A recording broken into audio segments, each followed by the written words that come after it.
Hey guys, what it do? It's your boy Supreme Cheer to God, and today I want to talk about Lookism. And I want to focus my attention on the title of the story, which is Lookism. Now, I feel like the story has completely meandered and completely left the theme of itself in the dust because we haven't had any story really focused on looks in quite some time.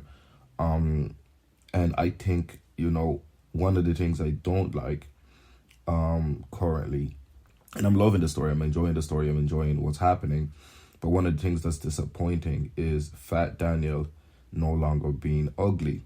And that, all he had to do was lose weight, and all of a sudden they're cute, he's handsome, he's whatever. And I think it kind of takes away from the beauty of what the story was. I think he should have been able to overcome his looks, and even if he lost weight, I don't think that should have been the end all be all. I think he could have still been uglier, and he should have overcame that aspect of him in a different way. Because now that he just lost weight and ultimately he's a stud now, it feels cheap. It feels cheap. And I know that the story hasn't been about looks for quite some time. But yeah, it's just disappointing because I think all of our protagonists are attractive, right? All of our main characters. We got Zach, we got Vasco, we got Daniel, we got God Dog, Johan. Even our antagonists, all of our main antagonists are attractive. We got, Goo, Gun. We got, Jake is kind of, sometimes isn't. We got Eli. Like, all of our characters are super attractive. And I think it's really disappointing because what happened to the ugly person? You know what I mean? The whole idea of the story was that, looks in Korea, Japan, etc. I think mainly Korea, like, people look down on you depending on your looks. Excuse me, and how it impacts your life in a negative way if you look a certain way, and in a positive way if you look another way. And I think that should have stayed. That should have been stayed as a core theme. I think when you had throughout, whatever way the story went, I think it always kind of stayed that way because you had Fat Ugly Daniel, and Fat Ugly Daniel's life was like a complete 180, from skinny UI super attractive Daniel.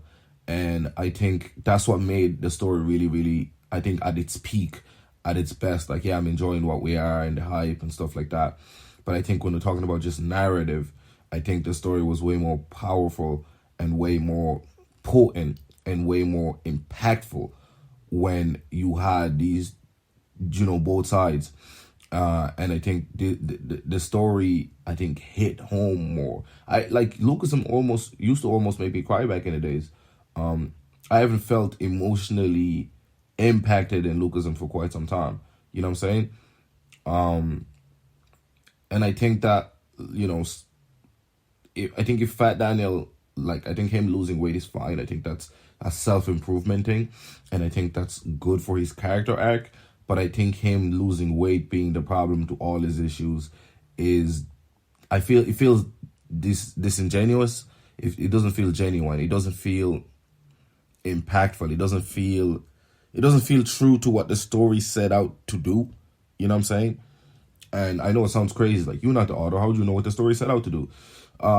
It's a lot of people don't really have literacy, media literacy or story literacy, or they don't really understand narrative implications and the nuanced things. They only understand things that they see directly, or, you know what I'm saying? But those nuance in stories, those things behind it, like a narrative, like when there's a lot of things that you do when you pitch a story, when you write a story.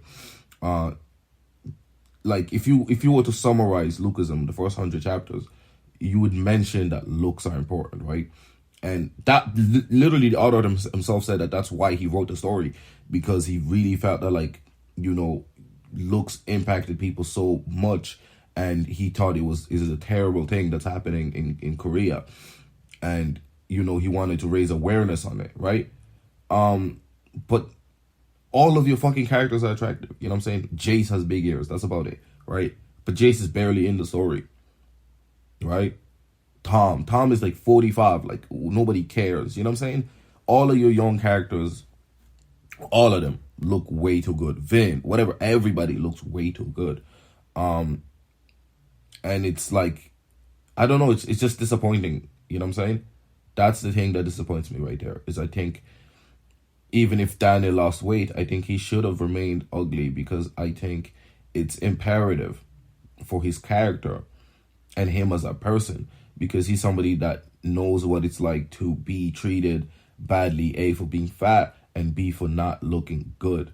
The fact that he just lost weight and all of a sudden became like a fucking 8, 9, I don't know. It doesn't feel right. It doesn't sit right with me, right?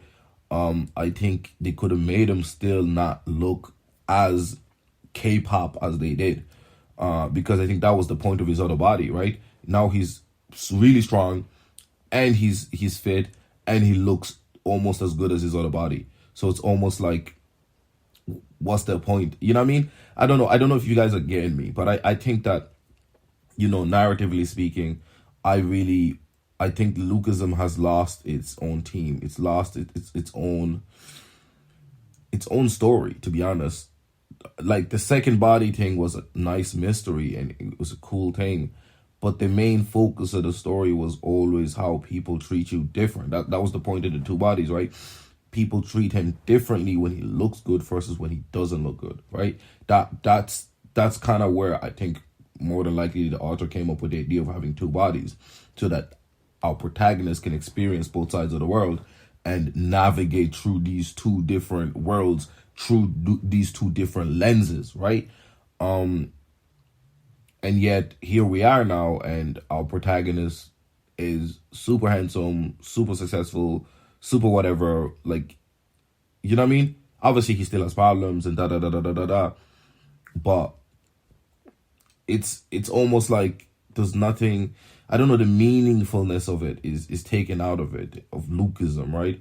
When was the last time the story was focused on this person looks this way and this person looks that way, right? It hasn't been like that for quite a long time, right? Jiho's story was, he didn't look quite so good, so he was bullied. He was short, he was da da da, and so he ended up becoming a villain as a result of how he was treated, and also his own, he kind of had like a, what you call it, like a Napoleon complex in a way. You know what I'm saying? And his outlook on life was obviously heavily skewed, and he couldn't see the positive because he didn't look a certain way and people didn't treat him a certain way. And I think that was beautiful. I know I said it was going to be a video essay, but I decided not to do video. I just don't have time to actually write a video essay. So I'm just going to have to just speak my mind. I have work soon, so sorry about that. But I think that's the thing about it. And also, like, I don't feel like Daniel necessarily, I mean, he worked hard, but I don't know, it doesn't feel as satisfying as it could have, you know what I mean? I feel like Daniel's growth isn't as satisfactory as he could have. I think also him being trained by Gunn, I don't know, because Gunn is one of the key villains, one of the main characters. I really felt that, like, Daniel should have got strong his own way, you know what I'm saying? But that's just me, you know what I'm saying? But yeah, but looks wise anyway, I just think that the story kind of lost that side of it, we haven't dealt with any real life problems in quite some time. It's all been gangs this, gangs that, this, that. But I actually think the story was at its strongest when the story was more concentrated, you know what I'm saying? And yeah, you had some of these wild things happening, but the story was focused. I think now the story has been opened up because, again, the story must go on, money must be made, and yada, yada, yada. But I think there's no... And this is one of the things I like about Attack on Titan. It's like, 137 chapters, bro. It's like, it says what he has to say and fucks off, bro. You know what I'm saying? And people may say what they want to say about the ending. I don't spoil it for me. I'm pretty sure I know what's going to happen and why people are disappointed.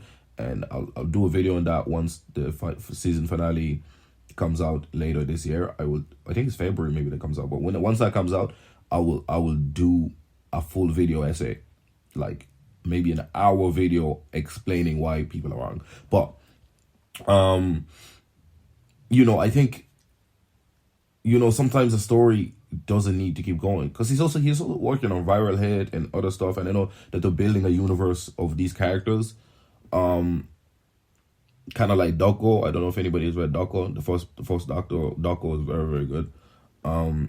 But I don't know. I just don't feel that the story is necessarily focusing on what it's supposed to be focusing on. I think viral hit story setup was set up in a way that our protagonist was always gonna go the way he went. But even that, I don't feel satisfied at how strong he got, like, either in that, And I think there's kind of a problem with people writing characters becoming strong. I think satisfactory for me is like Naruto, for example, becoming strong is very, very satisfying. Just because of what he goes through to get there.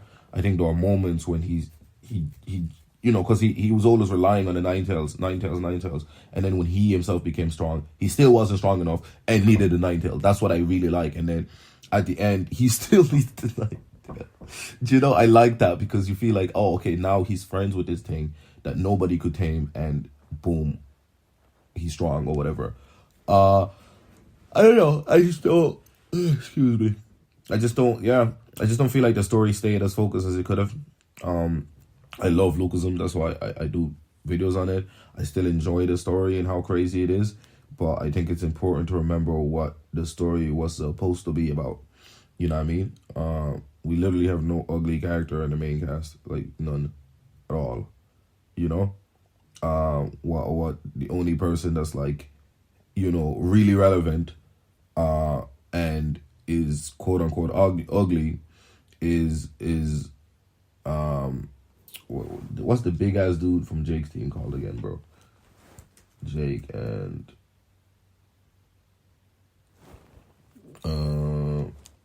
why can't I remember his name?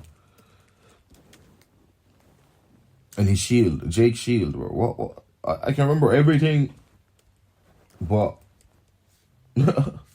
but I can't remember his freaking name. But anyway, yeah, that's the thing. I just wanted to talk about that, really. I just wanted to remind everybody. I would probably do a video essay on it at some point. Unfortunately, I don't have quite the time to do it right now, especially if I want to, upload every day. So I will apologize that this is not a video essay, because I know in my poll I said a video essay, but, I overestimated myself. Admittedly. So, anyways, it's been your boy Supremaciated God. I think Daniel should have stayed ugly, even if he lost weight, because I think it's more meaningful, and it keeps the story grounded. And I know I'm saying that at a story that's crazy like this, but it is what it is. It's been your boy Supremaciated God. Make sure to leave a like, comment, and subscribe. Let me know what you think. Do you think Daniel should have stayed ugly, or do you think Daniel deserves to be handsome, or da. I think story-wise, I think it's disappointing that he became attractive. Anyway, let me know what you think. Out. Oh, Jerry was his name. Jerry.